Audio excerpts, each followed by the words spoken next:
against LA. Again, this is a SS tournament. Winner bracket stage still. And the score after first two games is 1-1, so it will be interesting to see who's gonna take the winner from these games.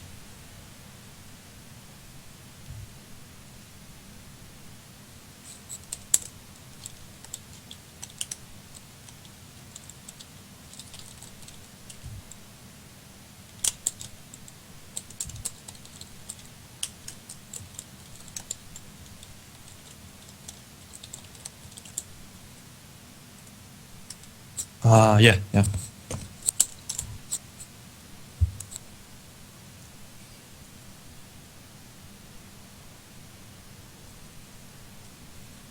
And let me just check if there are previous games on XDL page.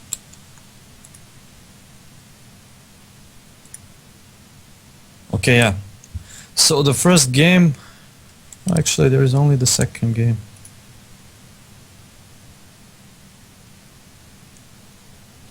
So the first game was won by LA. First game was played on DotA, I think. Okay, maybe I can find it still. Yeah, it should be. I'm not sure if they list this private games. It should be as a custom game. So maybe.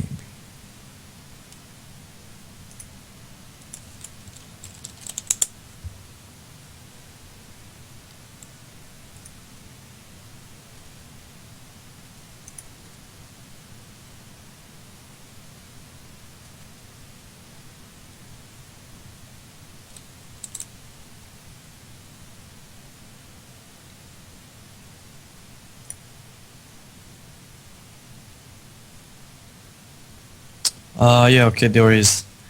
So the LA team won the first game actually. They had a interesting pick actually. They had Lich, X, Priestess of the Moon, Batrider, and the Bane Elemental. So rather unusual pick, and this was a pretty awesome game. So Batrider had Radiance. I don't know if that was a last item, but that's really something you don't really see so often. And we had a Shaker, Furion, Juggernaut, Shadow Demon, and a Clockwork for the Sentinel team. And this was the old map, so Bet has no strength boost. So really, Radiance on Batrider, that was really some epic game. And in the second game, we had the Ancient Operation, Kunkka, Pagna, Spectre, and Shaker for Sentinel team. In that game, it was LA. And we had Rubik, Broodmother, Lashrak, Panda, and Ogre Magi for Skur's team, which is now the Sentinel.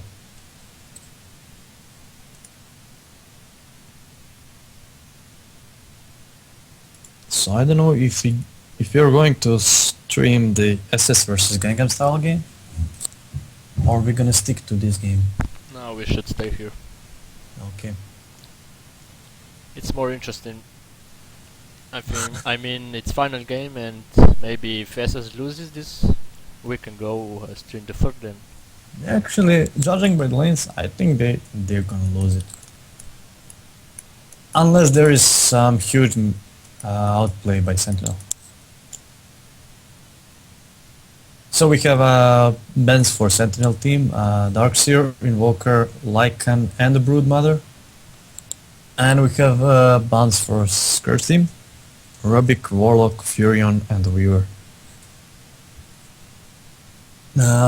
Picks for Sentinel team, nothing really unconventional in these picks, except really Ogre. Maybe a bit odd. Morphling and Anti-Mage being banned by both teams.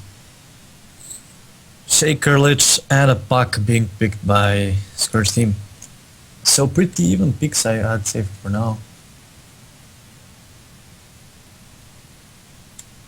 And there is a Juggernaut being picked by Skirt team.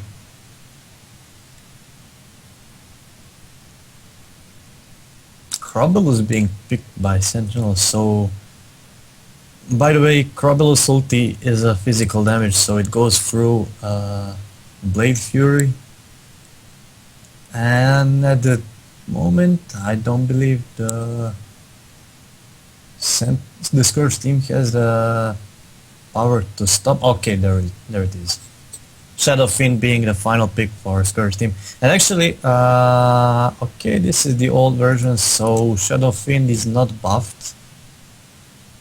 But this is still a strong hero.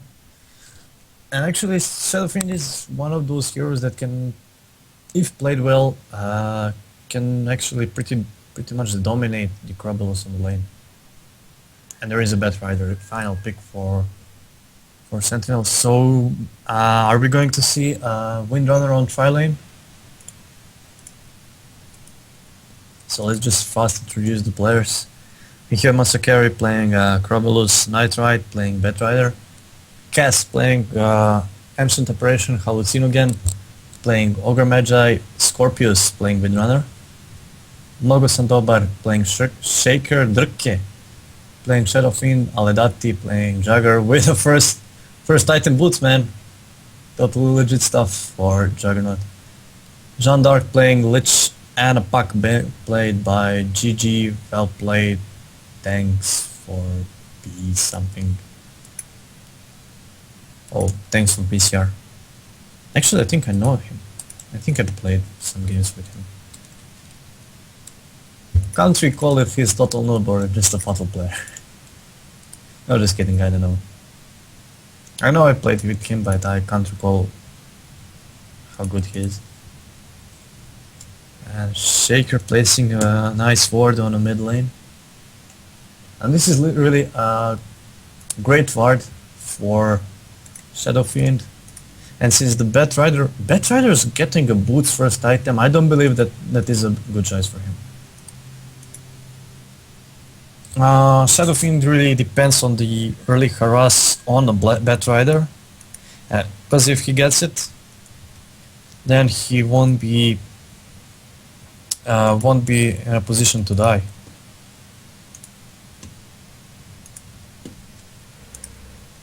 So they really want to protect this Shadow Fiend. 2 wards being placed on the mid lane. He should be pretty safe. Crobulus is actually on tri-lane. I don't know. This is actually strange. And again, Puck is going for Gauntlet of Strength. Clarity Potions on Puck, you don't need it. You just don't need it. Illusory Orb is, how much mana it is? I believe it's 140.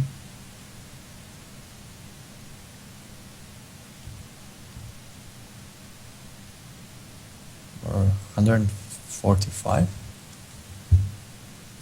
I lost some mana, so I don't know. But really, he doesn't need these items. Usually for offlane you go for 6 or 3 tangos, 1 salve, maybe. That is like optional. Few branches, and then you you basically wait for a bottle. Or you just get the boots and a TP. TP is your main item as a pack. Meanwhile, we see decent CS by Batrider actually. He has a 4 and 3. Of course, in the early levels he should be able to outfarm the Shadow Fiend, but now Shadow Fiend is getting some important CS to boost his attack damage. And we see a Windrunner going against the tri-lane of Lich, Shaker and a Juggernaut. I don't believe Shaker and a Lich should be here. I believe they should be pulling these camps, getting some XP. Meanwhile, we see Sentinel bottom lane already push. Not really something you want to give to Puck. Puck is one of the heroes that don't require too much farm. He just needs levels. And he's perfectly okay with the level 6. Okay, this is not nice. Try to type at least 3, 2, 1 before you pause. And actually this was the worst possible time for Puck. Since Ogre Magi already started to cast something, I believe it's a stun, but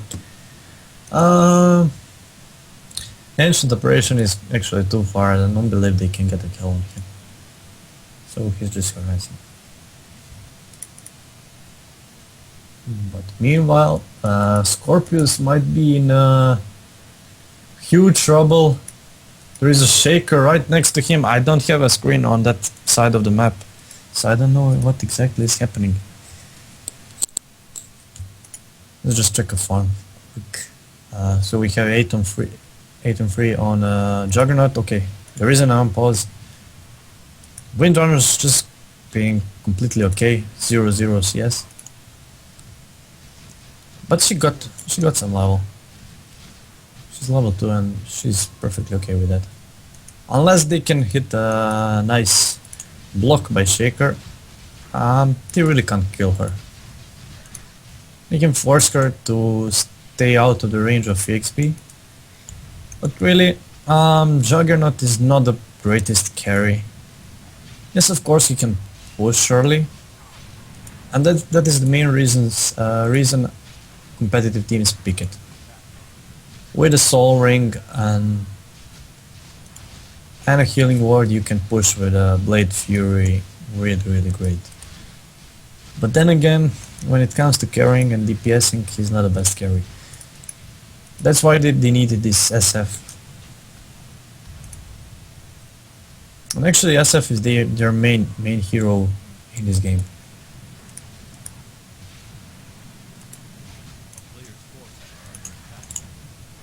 Not too much happening really right now, just both teams content to farm. Shaker and Lich still only level 1 and 2. I don't really think this is the best choice. I still think they should be pooling, especially once they have a Lich. Now they're gonna go aggressive against Windrunner. Windrunner could be in a huge trouble. There is a block.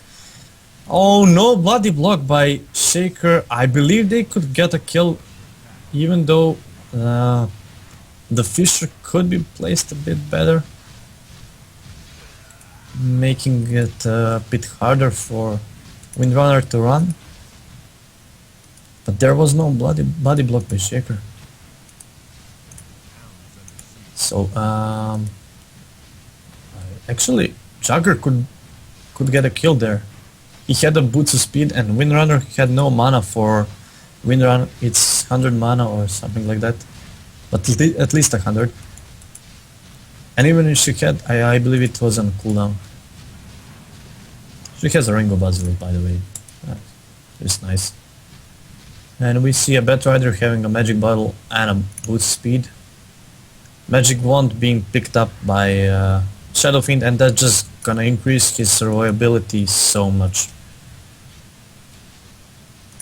Like usually you would rush Bottle against, Bottle when you're playing a SF mid, but in this particular case you need you just need a Magic Wand, at least a Magic Stick.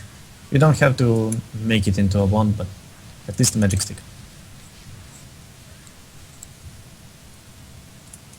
Meanwhile there is a dive and there is a first tower being picked off by Sentinel team on the bottom lane. Crobolus having already arcane boots, so that's gonna help her support. And actually, as you can see, both Ogre Magi and Nation Operations are either level 4 or very close to it. And there is a initiation on the Puck, and he just gonna... Will he be able to survive? No. There is a first blood on Puck. So actually, they kill a Puck, but they kill him at a tier 3 tower, so that was really strange. Maybe